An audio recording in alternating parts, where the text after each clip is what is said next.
Enzo Recto, kalaban ang katiwalian at kasinungalingan, kakampi sa katotohanan at kabutihan.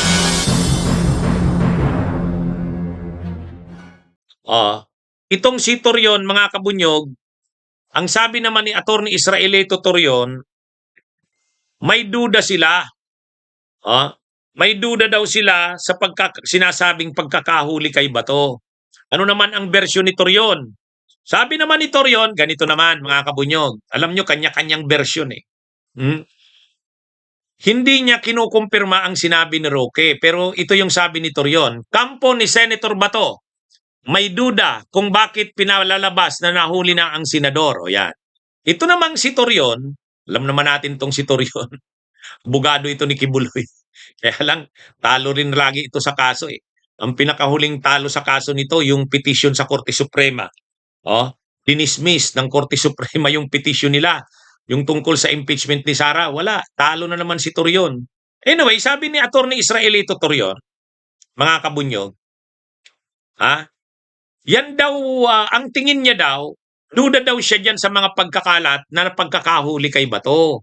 Kasi sabi ni Attorney Israelito Torion, yan kampo ni Senator Bato, may duda kung bakit ipinalabas na nahuli na ang senador.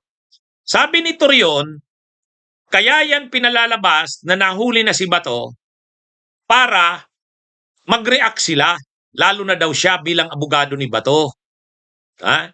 Sa kayong pamilya. Ito naman yung version ni Torion, mga kabunyog kasi pinanood ko yung interview sa kanya diyan. Po ang update kay Senator Bato de la Rosa, many are asking kung totoo ba yung sinasabing nahuli. May mga teorya pa na meron daw eroplano galing sa Cebu na naglipad sa kanya papunta na raw ng ICC. Sir.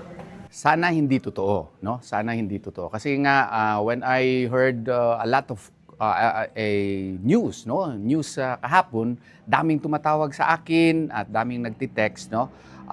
Pero ang nabantayan ko, hindi tumawag yung kliyente ko at saka hindi rin tumawag yung members ng family niya. So kaya hindi ako masyado worried, and I think sana totoo itong kutob ko na hindi talaga ito totoo, because had it been true, he would have called me right away.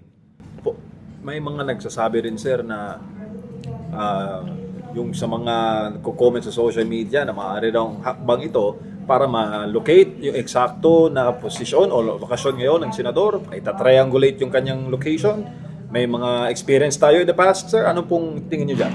Kaya nga nasabi ko sa isang interview na hindi ako nagsasabi na ito nga talaga, pero isa sa mga theories po na aking na craft is baka pakana ito na para magtawag ako or magtawag yung any member of the family of Senator Bato de la Rosa at matriangulate na. Naranasan na kasi natin ito in the past, no? Sa mga kaso po na na-handle natin.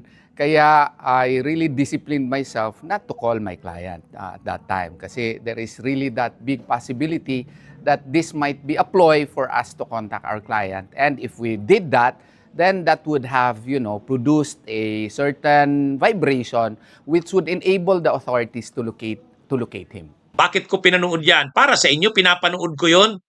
Alam ko kasi hindi kayo manunood dyan sa SMNI eh. Ako na lang nanonood, ikikwento ko na lang sa inyo. Sabi ni Attorney Israelito Torion, duda daw siya doon sa naglalabas ng mga kwento na nahuli na ang senador. Ang sabi ni Torion, ang nagkakalat niya ng balita na yan o kwento-kwento na yan na nahuli na si Bato, ang gusto daw niya na mangyari, yung mga malapit kay Bato, yung pamilya niya at saka siya bilang abogado ni Bato, dahil maaalarma, tatawag kay Bato. Pag tumawag kay Bato, matatriangulate ngayon. Alam niyo yung tawag dyan, triangulation eh. Malulocate na ngayon yung lokasyon ni Bato. Kasi matitrigger ngayon. Matitrigger doon sa tawag niya. Kaya sabi ni Attorney Israelito Torion, halimbawa, maaalarma siya, tatawag siya kay Bato. Tumawag siya kay Bato, pag tumawag siya kay Bato, matitrigger ngayon kung nasaan si Bato, matatriangulate. Pati din yung pamilya daw ni Bato. Kaya, ang sabi ni Attorney Israelito Torion, ang nagpalabas ng ganong mga bali-balita, Shout out Gilbert Araneta. Ang nagpalabas daw ng ganung balibalita na naaresto si Bato, mga autoridad din yan o kaya parte ng administrasyon. Hindi naman nila alam talaga kung nasaan si Bato para ma-pinpoint si Bato, magkakalat sila ng kwentong naaresto na si Bato. So ang gagawin ng pamilya at sa kanya, siya, abogado daw siya ni Bato, tatawagan nila si Bato ng pamilya. Malulocate ngayon kung nasaan si Bato. Yun yung ganun ha. Yan ang sinasabi niya dyan. Na kampo ni Senator Bato may duda kung bakit ipinalabas na nahuli na ang senador. Ano ang sagot ko dyan? Ano ang take ko dyan sa sinabi na yan ni Atty. Israelito Torion? O kayo muna. Sa tingin nyo, tama ba yung sinasabi ni Atty. Israelito Torion? So sa version ni Atty. Israelito Torion, ang lumalabas, ang nagpakalat ng balita ay mga nasa autoridad o kaya nasa administrasyon para mapilitan sila sila Atty. Torion at ang pamilya ni Bato na tawagan si Bato, kuntin si Bato kasi maaalarma eh. Ha? So ngayon, pag naalarma, tatawagan nila ni attorney. Pag tinawagan niya, malalaman na kung nasaan si Bato. Pero sabi ni Atty. Torion, hindi daw siya naniniwala doon, kaya hindi niya naman daw tinawagan si Bato. Wala daw, kahit daw yung pamilya, hindi naman tumawag kay Bato. Kaya, wala naman daw nangyaring nalocate si Bato, sabi niya. Pero ang talagang purpose daw noon ng pagkakalat na yon ay ganon. Ngayon, sa tingin niyo, anong sagot doon? Kung akong tatanungin niyo, ako ang sagot ko doon ganito. Tama yan. Tama yan, sinabi mo na yan, Atty. Torion. Kung ang unang nagkalat ng balita ay galing sa administrasyon o sa autoridad. Di ba? Di ba, mga kabunyog, mga kababayan? Di ba, mga kabunyog? Kung ang unang nagpinagmulan ng balita o pagkakalat ng kwento na yan, ay galing, halimbawa, sa mga anti-Duterte, galing sa administrasyon, o galing sa autoridad. Totoo yun. Ibig sabihin, ang nagpasimula ng kwento ay galing sa anti-Duterte. Hindi. Kanino ba galing yung kwento? Sino ba ang nagpasimula? Di ba ang nagpasimula niyan? Si Jimmy Bundok? Di ba? Si Jimmy Bundok, kagrupo nila yan eh. Si Atty. Jimmy Bundok, DDS yan. Ano ang pinost ni Jimmy Bundok? Sabi ni Atty. Jimmy Bundok, anong tawag doon? Anong post ni Atty. Jimmy Bundok? Kasi may post si Jimmy Bundok eh. Siya ang nag-post noon, bad news is coming. Pray hard that it is not true for the good of the nation. Yan yung post ni Jimmy Bundok eh. So ibig sabihin, ang nagsimula ng kwento na naaresto si Bato, hindi galing sa anti-Duterte, galing sa pro-Duterte. Di mali ngayon si Torion. Di ba? Mga kabunyog, mga kababayan. Ang pinapalabas kasi ni Israelito Torion, ito talagang si Torion, na nagsimula ang pagkakalat na yan sa grupo ng anti-Duterte. Hindi naman eh. Ang nagkalat niyan, ang nagpasimula niyan, si Atty. Jimmy Bundok. Di ba? Yan yung nakapost ko na pinakita ko sa inyo, yan ang post niya. Sabi ni Atty. Jimmy Bundok, bad news is coming. Pray hard that it is not true for the good of the nation. Di ba? Live ito, Kabunyog Red. W Red, W Riding Hood. Red Riding Hood. Michael Pinaro. Di ba, mga kabunyog? Agree ba kayo sa sinabi ko? Ang sabi kasi ni Atty. Israelito Torion, ang nagkalat nun ay mga hindi kakampi ng Duterte. Kinalat yun ng mga anti-Duterte para mapilitan na kontakin si Bato. Pag nakontak na si Bato, malalaman na, matatriangulate. Alam nyo naman, ang mga modernong teknolohiya, nagagamit ng triangulation.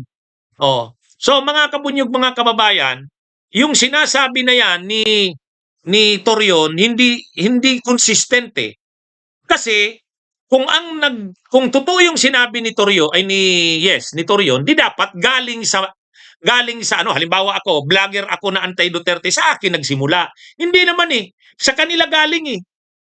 Sa kanila galing si Atty. Jimmy Bundok ang nag-post una, tapos kinalat na ng mga vloggers ng DDS. Tapos si Harry Roque, ayan, nag-post na rin. Merong naghudas daw kay Bato. Lalong nag-trigger yan. Nag-trigger yan ng pati yung mainstream media, nakialam na rin. Kinuha na rin ng mainstream media yung balita. Di ba? Pinakita ko naman sa inyo kanina, binalita na nga ng mainstream media yung kay Roque. Yan, News 5. News 5, naghudas kay Bato? Saan galing yan? Saan galing yung balita ng News 5 ng hudas kay Bato? Si Harry Roque. So ibig sabihin, ang pinagmumulan ng pagkalat ng balita o kwento ay hindi anti-Duterte, kundi galing sa pro-Duterte. So paano ngayon yung sinasabi ni Torion? Inconsistent. Ako nga, alam nyo naman ako, hindi ako nagsabing, naaresto na si Bato. Ang sabi ko, maraming kumakalat na mga balita. Saka na natin yan malalaman. Ako ayaw kong sabihin na totoo yan. Di ba? Ako naman, alam nyo naman ako, hindi ako binalita ko lang na may kumakalat sa social media, pati ang mainstream media nagkaka-interest na. Di ba? Pero hindi ako nagkumpirma na naaresto nga si Bato. Di ba? Mga kabunyog, mga kababayan. Bunyog, bunyog, halikan na kasama ka. Bunyog, kapag buklod ay may pag-asa. Luzon, Visayas, Mindanao, isa ang pananaw. Sa bagong Pilipinas ang bunyog isisigaw. Bunyog